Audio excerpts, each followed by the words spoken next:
మాఘమాసం 14వ అధ్యాయం. విప్రుని పుత్రప్రాప్తి. గృహ్ణమద మహర్షిని చూసి జహ్నముని ఈ విధంగా పలికెను. మహర్షి, మాఘమాస వ్రతం చేయుటనే మానవుడికి జ్ఞానమోక్షాదులు కలుగున నా సందేహం తీర్చుమని జ్ఞహ్న మహర్షి ఈ విధంగా పలికెను. జహ్నముని, మాఘమాస వ్రతం ఆచరించట వల్లే ప్రాణికి ఇహలోకమునందు సుఖము, పరలోకమునందు సుఖము కూడా కలుగును, వాని కష్టాలు తీరును. అట్టినొకానొక కథ నీకు వివరిస్తాను, సావధానంగా వినుము అని పలికెను. పూర్వం గంగా తీరాన ఒక సద్బ్రాహ్మణుడు ఉండేవాడు. అతను నిత్యం వేద మంత్రాలు చదువుచుండేవాడు. అతడు ఉత్తమమైన శీలుడు, ఆచారవంతుడు, ఇంద్రియాలను జయించినవాడు. అతని భార్య ఉత్తమురాలు. పుత్రులు లేరని విచారిస్తున్న బ్రాహ్మణుడు ఒకనాడు భార్యతో, గుణవంతుడైన పుత్రుడు ఒకడు కూడా మనకి లేడు. శ్రీమన్నారాయణుడి సంతుష్టుని చేసి పుత్రవరం కోరుకుంటాను అని చెప్పెను. కఠినమైన నియమాలు పాటించి నిశ్చల వ్రతం చేసి మురుకుంద మహాముని వలె ఉత్తమ పుత్రవరాన్ని కోరెదను అని పలికెను. ఆ దంపతులు ఇరువురు తపము చేయుటకై గంగా తీరానికి పోయెను.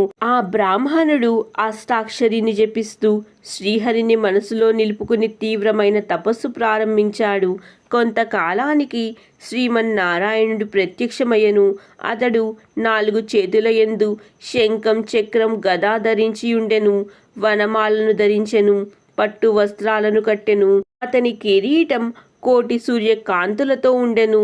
లక్ష్మీ సమేతుడై గరుక్మంతుణ్ణి ఎక్కి ఆ బ్రాహ్మణుడికి వరమిచ్చెను. అంతటా ఆ బ్రాహ్మణుడు అది గమనించక తీవ్రమైన తపస్సులో నిమగ్నమయ్యుండెను. అప్పుడు శ్రీమన్నారాయణుడు చిరునవ్వుతో, విప్ర, నేను నీకు వరమిచ్చితెను, నీ తపస్సుకు మెచ్చితిని అని పలికెను. శ్రీహరి ఇట్లు పలకగానే ఆ బ్రాహ్మణుడు నిశ్చల చిత్తుడై ఉండెను. ఇట్లు బాహ్య ప్రపంచమును మరిచి నిశ్చల స్థితిలో ఉండి భగవంతుణ్ణి అదే రూపంలో చూసెను. వాని మనసు బాహ్య ప్రపంచమునకు మల్లెను. జహ్నముని ఆ బ్రాహ్మణుడు అష్టోత్తర శతనామావళితో శ్రీహరిని స్తుతించి ఆనందభరసుడై నమస్కరించి నిలిచిపోయెను. శ్రీహరి వరము కోరుకోమన్నాడు. శ్రీహరి మాటలకు విప్రుడు, స్వామి, నీ పాదాలయందు నాకు నిశ్చలమైన భక్తి నిమ్ము. ఇహలోకమునందు పరలోకమునందు సద్గతి కారణమైన పుత్ర సంతానం ఇవ్వుము. నాకు మోక్షము నొసగుము అని కోరెను. శ్రీహరి, నీవు కోరినట్లే వరమునిచ్చెదను అని అంతర్ధానమయ్యెను. కొంతకాలానికి వాని భార్య గర్భవతి అయినను. కుమారుడు కలిగెను. పుత్రుడు కలిగినందుకు ఆ బ్రాహ్మణుడు మిక్కిలి సంతోషించెను.